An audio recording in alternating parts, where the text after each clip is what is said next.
My name is Michelle Gustafson, and I'm the host of The Money Game. We have 3 different groups of people here. We have Girl Scouts that have played the money game. We have a special guest I will have come up in a few minutes. What the money game is really about is teaching children to make, manage, and multiply their money. Now, that word multiply sounds pretty good, doesn't it? That's the #1 rule of millionaires and billionaires. They pay themselves first. They put that money aside, whatever it is, and then they pay the regular bills. That money grows, and then they invest in one of the 3 pillars of wealth. The 3 pillars of wealth could be real estate, stocks and bonds, and business.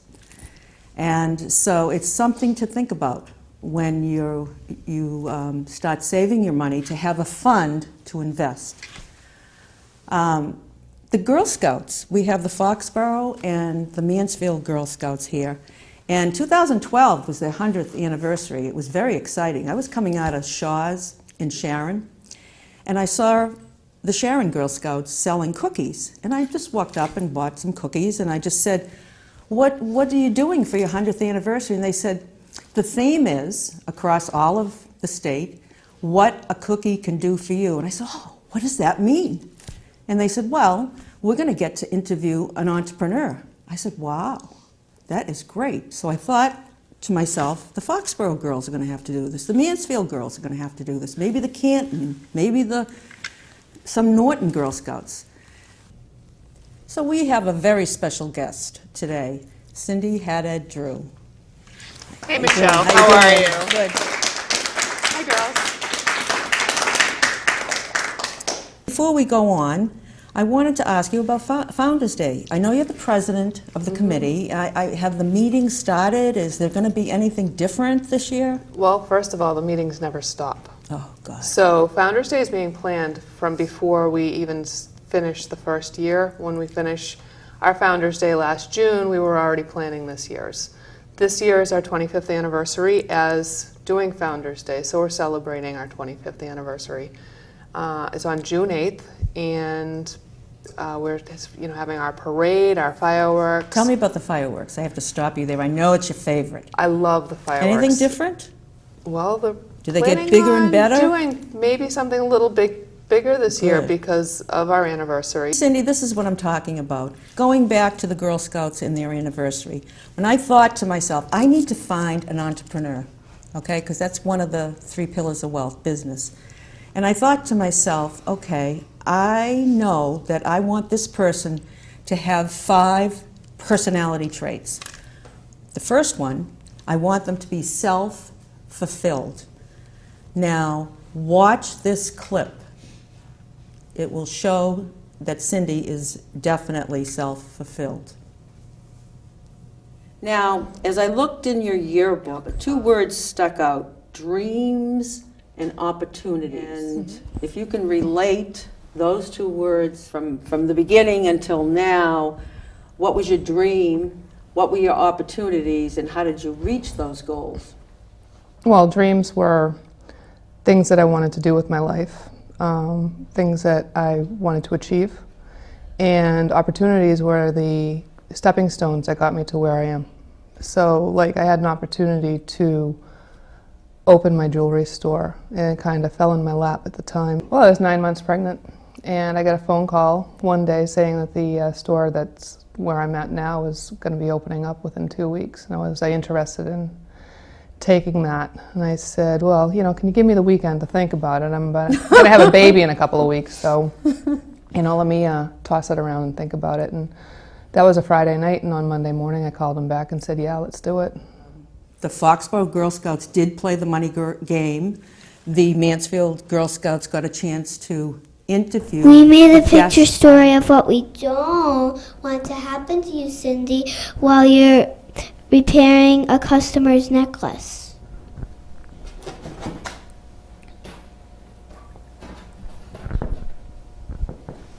Pretty necklace. But when Cindi looks down to the necklace, her torch has turned into a banana.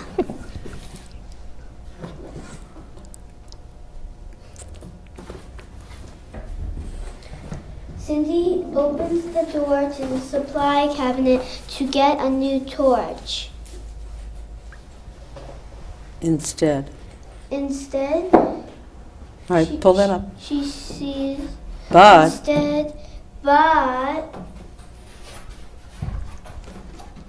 she sees a bunch of stinky, smelly socks. Cindi stays calm. She's always cool, even to her customers. She fixes the necklace, but Rascal, her dog, jumps up, grabs the necklace, and he's gone in a flash.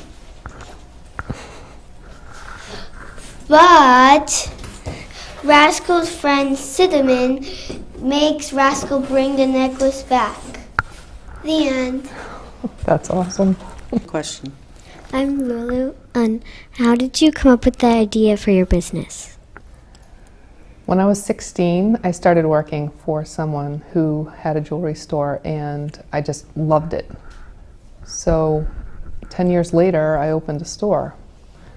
In the meantime, I waited for an opportunity to find a store to open, but I also went to school and worked my way toward that so I could open a store. Thank you. My name is Angela. When I went to go get my ears pierced there, you weren't there, and they said I had to come back another day. Why is it only you that can pierce ears?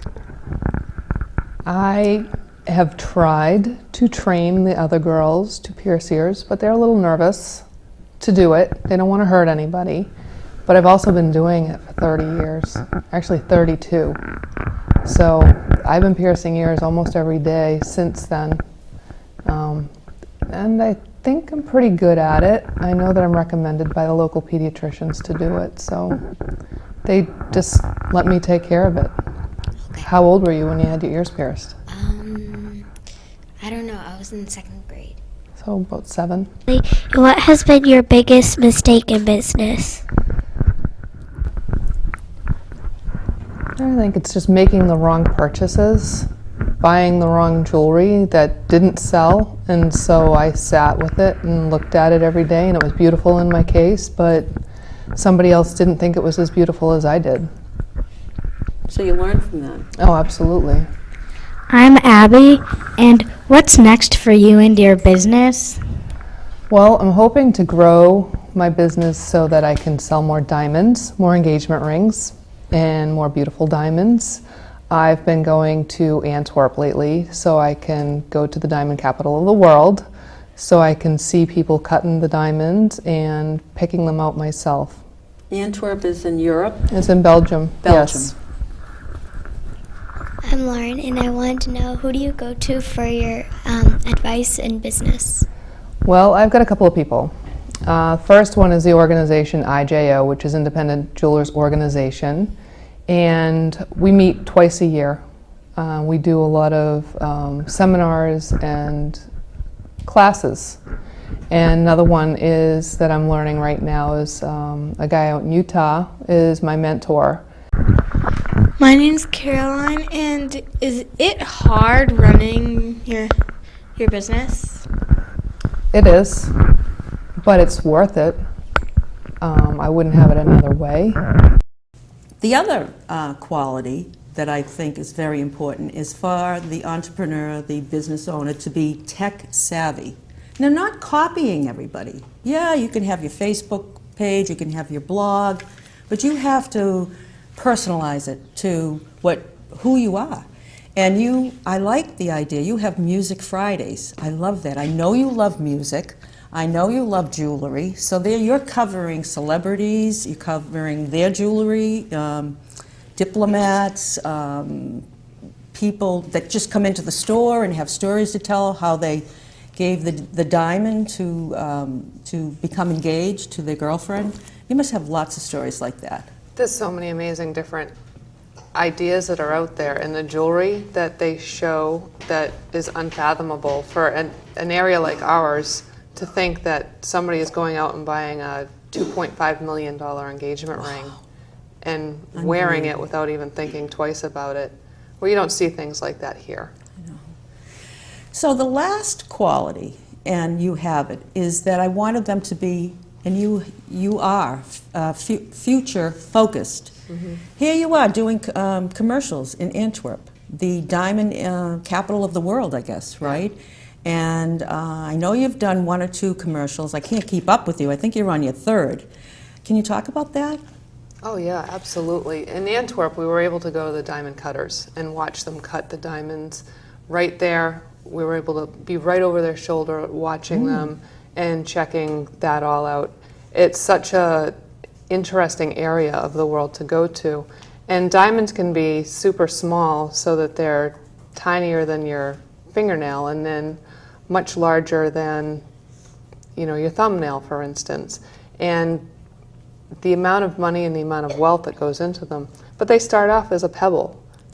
And then they turn into a beautiful gem when they're cut. Unbelievable. Just amazing. So you're going towards that. It's like you're making this your specialty. That's what I feel. Exactly. Why? Why do you like diamonds? I love diamonds. All girls love diamonds. Diamonds have a unique appeal to them. They're very different from any other gemstone. The reflective index, for instance, is so different that you can stick it in mud and it will still shine. All right, so with all the things you're doing and all the meetings you had today, you made time to come and to do a demonstration for the Girl Scouts. I think that's wonderful. And now we're going to have you do a demonstration, and we're going to actually have the girls touching the things you brought and asking questions. So let's do it. Okay, girls. Anybody have any idea what their birthstones are? I think mine's a sapphire. When's your birthday? March. Nope. When's your birthday? July. Ruby? November if you're fine. Okay. Mine is September, but I don't know what mine is. It's sapphire. Yeah. I think it's garnet or something. January? March, aquamarine. So, What's aquamarine is that really pale blue stone. Isn't that pretty? That's the shape of like a moon. You see that? See? All right, and who's got garnet? She does. Garnet, is that deep red? The kind of So this is January. And why don't we just go online? So the next one's February, right? Does anybody know what February is? No. No? I know it's purple. I just forget what it's called. Amethyst? Exactly. Good job. All right. So we get amethyst. And then we saw aquamarine already. And then April is my favorite. Diamond. Exactly. So, Everyone's favorite. Everyone's in April. see my mother's ring. I have 4 diamonds in mine. My kids, none of them were born in April, so. And then, you want a kid ring? So you want your parents' birthstones in it? Yeah. There you go. That's a good idea. So emerald is green. Here's emerald right mine. here. It's yours? You see that? Isn't that pretty? Yeah. That is beautiful. Anybody know what June is? I heard it. Can you say it louder? Pearl. Very good. These are different. That's a pearl. These are pearls. That one's a pearl. Yep, we can make a pair of earrings out of those. Isn't that cool? Which one is that again? So, June. Now, we had July, right? Yeah. Who's July? You. That's really Right. And I think there is something, this is not in there, but I think this is what you wanted to open, right? Yeah. Check this out. See that? These are all those birthstones. Do they go in order, like January, February, March? No, it doesn't go in any order at all. And there's no July in here either. It's an expensive birthstone, so they're not out and around a lot because they're so expensive. Aquamarine is this one here. And that's what it looks like before it's cut and polished. So can you see those? So if I found a piece of aquamarine and I got it cut and polished, I could Where's get my January? That would be really cool. necklace. Well, January is this one. I have a Yeah, rock too. collection and a lot of those rocks. Which one? Yep. I have a lot of tree? rocks that look like What'd you say? I have a rock collection and I have almost all those rocks. Is that Okay, cool. one mine? Yes, that one's yours. So that's the November one, right? And then December is that pretty blue one. My mom has that. I want Does to she? be born in Yeah. December. You're already been born. Sorry, it's too late. This is December. This is December. I'll see if I can find August. Oh, is that like the rock that turned This is turquoise. Nope, these are two different stones. But what they do is they have made it so that every birthstone, every month has a birthstone that can be faceted like that, which means that it can be cut and polished, and it fits better in a mother's ring when they're cut and polished like that. See, that is peridot. That's August right there. Isn't there 2 birthstones for each month? No. There's one month that has 3, and then there's a few that have only 1. Which one has 3? June. Lucky June. My mom's So the other one, besides pearl, is alexandrite, and that's super expensive. And that's moonstone. This one is moonstone. So that's the other birthstone for, you What does think? it cost? Alexandrite? Well, a tiny stone like this is a sapphire, but a tiny stone like this, and alexandrite would be about $2,500. How much would that alone cost? What do you mean? How much would the little sapphire alone cost? The sapphire is 75, but that same size and shape than an alexandrite would be about 2,500. It's a lot of money. So the Alexandrite is the bulk of the money. Absolutely. All right, you guys have any questions about that? Okay. Are there any months with 2 birthstones? We have October. The pink stone and opal. Is it like white with other colors? Yep, there's the pink one right there. Nice. And then here is the opal. So we got pink tourmaline or opal. Opals are See, aren't those pretty? That's pretty. But January only has garnet. February only has amethyst. March only has aquamarine. April only has diamond. May only has emerald. And June has 3. Go figure. Yes? How many different types of gemstones are there? Too many to count. I really have no idea. And this Too is many to just count. some of them? This is just a few of them. A few? Yes. There's a couple of really good books out there called, like one of them's called Gemstones Around the World. And even in that book, there's not even a listing of every single gemstone that there is. And I think they're still finding some because tanzanite was only found in the 80s. So we didn't know about that. Yes? What's your favorite gemstone? Besides diamonds, alexandrite. What's your birthstone? Alexandrite. Are there any gemstones that are like different colors in one, like purple and pink? Like the watermelon tourmaline. Yeah. Isn't that a cool one? Did you guys see this? See, it's like a watermelon slice. It's pink in the center and green on the outside. I wonder if you could find a way to extract watermelon. Yes. I saw one that was like a yellowish goldish color with a purple color. What would you call that? Ametrine. Amethyst and citrine. And it's right here. See that? And you know how they did that? So it normally comes out of the ground in that purple color. And then they heat treat it. And they make it so that it's the 2 different colors. You see that? Oh, so it's like not gold, but they put it in there. Right. Exactly. All right. Now, let's move on to something else. Has anybody ever seen silver get polished? You guys have silver jewelry, right? Yeah. Yes. Who wants to get their finger dirty? So, a little bit of this. It's like toothpaste. And you can just rub a small area of this. It's a butter dish. And then see how shiny it gets. So you guys share that. This is non-toxic, so it won't hurt you. But don't stick it in your mouth because it tastes gross. Have you tried it? I did by mistake. Now, rub it really hard. You Ooh, let's put some butter. want to do it?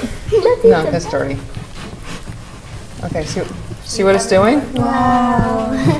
Is this silver? It's silver plate. Did you get Jordan? Isn't that cool? Whoa.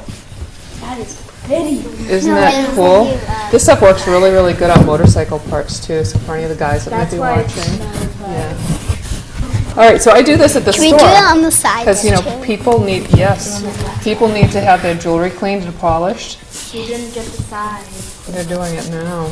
You need to get the size. So we can, so we do this at the store. So how would you like to have a job doing this sometimes for customers? Yeah, I Kind of would. fun, huh? Yeah. You take something that used to be ugly and make it absolutely beautiful. Does everybody know what their finger size is? No. Let's start here. Okay. Have a guess? Have any idea? No. Have you ever tried a ring on before? Yes. Yes. And you have no idea what size it is? No. All right. So what I do is I look at people's fingers all the time, and then I try to judge and see if I can figure out what size their finger is. That's huge. Isn't it? And it's not even the biggest one there is either. That's how big So- people's fingers can get. They can get bigger than that. Some of the Patriots players, they are super huge. I can't even tell you. They're like 20, 25. And this goes up to 13 or 15. Nope. Ring finger. All right. So we know our fingers, right? Thumb, index, middle, ring finger, pinky. Typical ring finger is what we try to gauge by. So just take this and put it on like that. You just got married. Wrong hand. So that would be too small, right? So let's do that one. Okay, that's still tight. And that one. So 5.5. Yes, you. Too big. And so that's a 4.5. And then we go down. So you guys get the idea, right? You want to make some jewelry? Yeah! All right. So I have an idea. What's the idea? You can all come to the store and you can each make a bracelet someday. Okay. Would you like to do that? Yeah. Okay, yes. What's that for? All right. Let's put that on your head. Is my head big? Now look at your fingers and see that you can see. Do you see pores on them? I can see the lines on my fingers. Wow, Yeah. That's pretty. Yes. All right. Have you seen these yet? Yes. All right. So take a look at this ring and see if you can focus on it and see all the gemstones in it. So this is what I use when I'm sitting at my bench making jewelry, so I can see things better so I don't mess up. Because it's easy to do that. Yep. Everybody can try.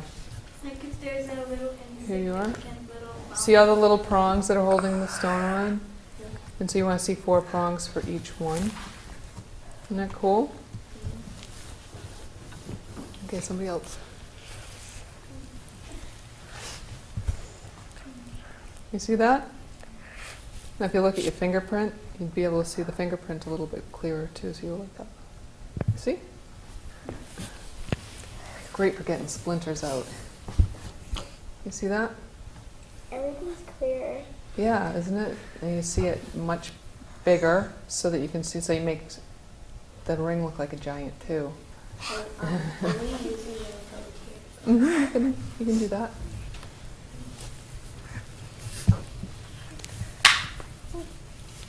You see that? Yeah. You see all the prongs that are holding all the gemstones in? Yeah. Isn't that cool? I'm gonna Can I keep it try? in for a minute. Yep. Well, girls, This was fabulous. I think you learned a lot. And I have one question. How do you actually test to find out if it's lab created or if it's real? Well, one of the true tests for any of the gemstones is specific gravity. So weighing it makes a big difference, and knowing the difference between what a genuine gemstone would weigh for a size versus what the simulated gemstone would be. The other thing is that there's a testing instrument that I use that's called a refractive index meter. And so I take the gemstone and I put it on that, and it has a level that it gives me, and then I can judge. Yeah. Okay. We did great. I have a question for the girls. Well, raise your hand if you played the money game. Okay. The 3 pillars of wealth. Today we covered business. What are the other 2? Yes, Carolyn. Stock Stock market, and the other one? and Real estate. Thanks, Thank you. girls. Thank you very much. Can I shake all your hands? That was exciting. I'm so glad to meet you. Stop in at the store and see me. And Very I'll nicely show you done. everything and see. Thank you, thank you, thank you, thank you, thank you. You guys are awesome. Did great. Yeah, very good. Thank you for coming, and thank you to Barbara Callahan and Laurie McGee, the leaders, for doing all the work. Let's all say thank you to Michelle for having us. Thank you.